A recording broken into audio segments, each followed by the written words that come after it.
ये वोट क्या है, इसकी कीमत क्या है हमारे जीवन में, इसको समझना बहुत जरूरी है।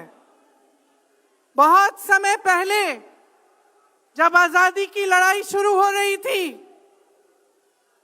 और नेहरू जी जगह जगह जाते थे लोगों से मिलने के लिए, तो एक नारा गूंजता था।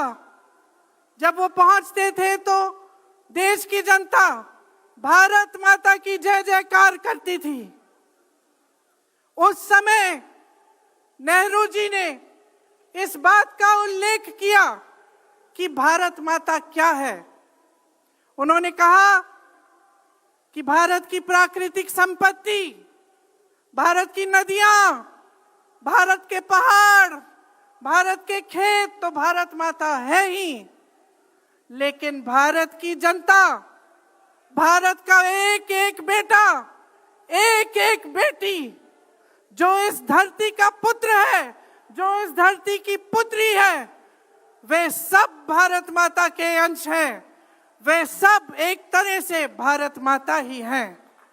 और इसी सोच, इसी भावना ने हमारे संविधान को बनाया।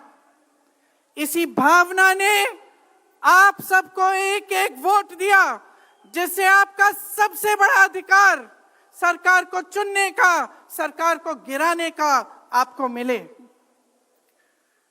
इसी सोच ने, इसी भावना ने इस तरह की संस्थाएं बनाई कि लोकतंत्र को मजबूत रखें। कैसी संस्थाएं थी ये?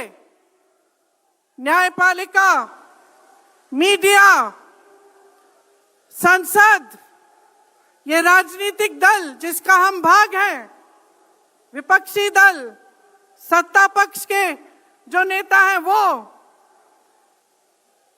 चुनाव आयोग, ये सब जनता के हित की रक्षा के लिए बनाए गए।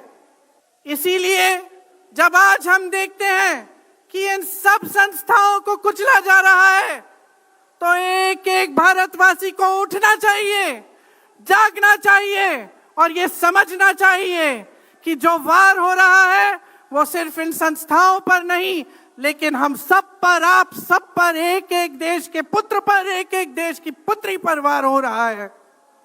और इसे समझना बहुत ज्यादा जरूरी है।